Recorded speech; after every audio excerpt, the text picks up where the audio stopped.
இரத்த கொதிப்பை 10 நிமிடத்தில் குறைக்கும் ஒரே ஒரு மூலிகை. வணக்கம் ஃப்ரெண்ட்ஸ். பிபி எகிரிடுச்சு, தலை பாரமா இருக்கு, கண்ணு இருட்டுது, இந்த வார்த்தைகளை நம்ம சர்வசாதாரணமா கேட்க ஆரம்பிச்சிட்டோம். சின்ன விஷயத்துக்கெல்லாம் சட்டுன்னு கோபம் வர்றது, படபடப்பு, காரணமே இல்லாத தலைவலி, இது எல்லாமே உயர் இரத்த அழுத்தத்தோட ஆரம்ப அறிகுறிகளா இருக்கலாம். இதை சைலண்ட் கில்லர், அதாவது அமைதியான கொலையாளி அப்படின்ட்டு சொல்லுவாங்க. ஏன்னா பல வருஷமா எந்த அறிகுறியுமே இல்லாம இருந்து திடீர்னு ஒரு நாள் மாரடைப்புலையோ அல்லது பக்கவாதத்திலேயோ கொண்டு போய் விட்டுரும். சரி, திடீர்னு உங்களுக்கு பிபி அதிகமாகிற மாதிரி ஒரு உணர்வு வருது. மருத்துவமனைக்கு போறதுக்கு முன்னாடி அந்த 10 நிமிஷத்துல உங்களை நீங்களே எப்படி ஆசுவாசப்படுத்திக்க முடியும்? அதுக்கும் இந்த இரத்த கொதிப்பை இயற்கையா கட்டுக்குள்ள வச்சுக்கிறதுக்கும் ஒரே ஒரு மூலிகை இருக்கு. அது என்ன மூலிகை? அந்த 10 நிமிட டெக்னிக் என்ன? வாங்க இன்னைக்கு வீடியோல இந்த 2 விஷயத்தை பத்தி விரிவா அறிவியல் பூர்வமா பார்க்க போறோம். அதுக்கு முன்னாடி எங்க சேனலை சப்ஸ்கிரைப் பண்ணிக்கோங்க. அந்த 10 நிமிட உடனடி தீர்வு. முதல்ல அந்த 10 நிமிட ரகசியத்தை பார்ப்போம். இங்க நான் சொல்ல போறது ஒரு மூலிகை அல்ல, ஒரு மூலிகை போன்ற ஒரு சக்தி வாய்ந்த பயிற்சி. அதுதான் ஆழ்ந்த மூச்சு பயிற்சி. என்ன ஒரு மூலிகைன்னு சொல்லிட்டு மூச்சு பயிற்சின்னு சொல்றீங்களே அப்படின்னு தானே யோசிக்கிறீங்க? மூலிகையோட வேலையே நம்ம உடம்பை சமநிலைப்படுத்துறது தான். அந்த வேலையை ஒரு பைசா செலவில்லாம நம்ம மூச்சே செய்யும்.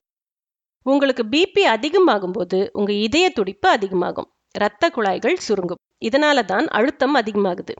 ஆனா நீங்க உங்க மூச்சை ஆழமா இழுத்து மெதுவா வெளியே விடும்போது உங்க உடம்புல இருக்க பாராசிம்பத்தட்டிக் நர்வஸ் சிஸ்டம் தூண்டப்படுது. அது ஒரு அமைதிப்படுத்தும் மண்டலம். இது தூண்டப்பட்ட உடனே உங்க இதய துடிப்பு குறையும், இரத்த குழாய்கள் மெதுவா விரிவடையும். அதனால இரத்த அழுத்தம் தற்காலிகமா குறைய ஆரம்பிக்கும். எப்படி செய்யணும்? அமைதியான இடத்துல நேரா உட்காந்துக்கோங்க. கண்களை மூடி உங்க கவனம் முழுவதையும் உங்க மூச்சுல வைங்க. மூச்சை மெதுவா 4 வினாடிகள் உள்ளே இழுங்க. மனசுக்குள்ள 1 2 3 4 அப்படின்னு எண்ணிக்கோங்க. அடுத்த 7 வினாடிகள் இந்த மூச்சை உள்ளேயே அடக்கி வைங்க. இப்போ 8 வினாடிகள் ரொம்ப மெதுவா அந்த மூச்சை வாய் வழியா வெளியே விடுங்க. இஸ் அப்படின்னு மெதுவா ஒரு சத்தம் வரலாம். இது போல ஒரு 5 to 10 முறை செய்யுங்க.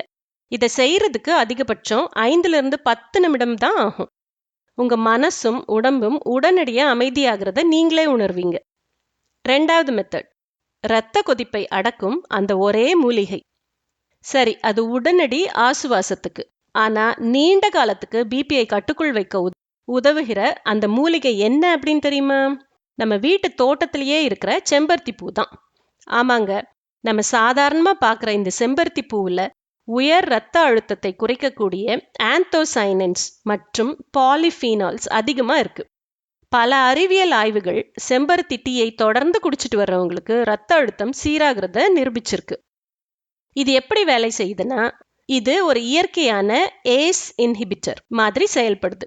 அதாவது இரத்த குழாய்களை சுருங்க செய்யும் நொதிகளை தடுத்து இரத்த ஓட்டத்தை எளிதாக்குது. இது சிறுநீரை பெருக்கி உடம்புல இருக்க அதிகப்படியான உப்பெல்லாம் வெளியேற்றவும் உதவுது. செம்பருத்தி டீயை எப்படி தயாரிக்கிறது? நல்லா மலர்ந்த ஃப்ரெஷ்ஷான 5-6 செம்பருத்தி பூக்களோட இதழ்களை மட்டும் எடுத்துக்கோங்க. சிவப்பு நிறத்துல இருக்கிற செம்பருத்தி ரொம்ப நல்லது. ஒரு பாத்திரத்துல ஒரு டம்ளர் தண்ணி ஊத்தி கொதிக்க வைங்க. தண்ணீர் கொதிக்க ஆரம்பிச்சதும் அடுப்பை அணைச்சிட்டு இந்த செம்பருத்தி இதழ்களை அதுல போடுங்க. 5 நிமிஷம் மூடி வச்சிருங்க. அந்த இதழ்களோட சத்து முழுவதும் தண்ணீர்ல இறங்கி நீர் அழகான சிவப்பு நிறத்துல மாறும். இதை வடிகட்டி இளஞ்சூடா இருக்கும் போதே தேவைப்பட்டா கொஞ்சம் தேன் கலந்து காலையில குடிங்க.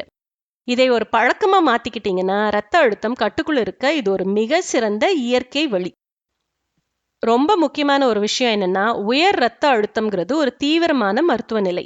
நீங்க ஏற்கனவே இதுக்காக மாத்திரைகள் எடுத்துக்கிட்டு இருந்தா ஒருபோதும் அதை நிறுத்தக்கூடாது. இந்த இயற்கையான முறைகளை உங்க மருத்துவரோட ஆலோசனையோட ஒரு துணை சிகிச்சையா நீங்க எடுத்துக்கலாம். உணவுல உப்பை குறைக்கிறது, தினமும் ஒரு 30 நிமிடம் நடைப்பயிற்சி மன அழுத்தத்தை குறைக்கிறது. இதெல்லாம் தான் இரத்த அழுத்தத்தை கட்டுப்படுத்துகிறதோட அடித்தளம். அது கூட நான் சொன்ன இந்த மூச்சு பயிற்சியும் செம்பருத்தி டீயும் உங்களுக்கு நிச்சயமா கை கொடுக்கும். இந்த வீடியோல சொன்ன தகவல்கள் உங்களுக்கு ஒரு புது நம்பிக்கையை கொடுத்துருக்கோன்னு நான் நம்புறேன். இந்த வீடியோ பிடிச்சிருந்தா இந்த வீடியோக்கு ஒரு லைக் போடுங்க. உயர் இரத்த அழுத்தத்தால் கஷ்டப்படுற உங்க நண்பர்கள், உறவினர்களுக்கு இதை ஷேர் பண்ணுங்க. மேலும் மருத்துவரை கலந்து ஆலோசிக்காம எந்த ஒரு சிகிச்சையும் நீங்களே செய்யாதீங்க. வணக்கம் ஃப்ரெண்ட்ஸ், மீண்டும் அடுத்த வீடியோல சந்திக்கலாம்.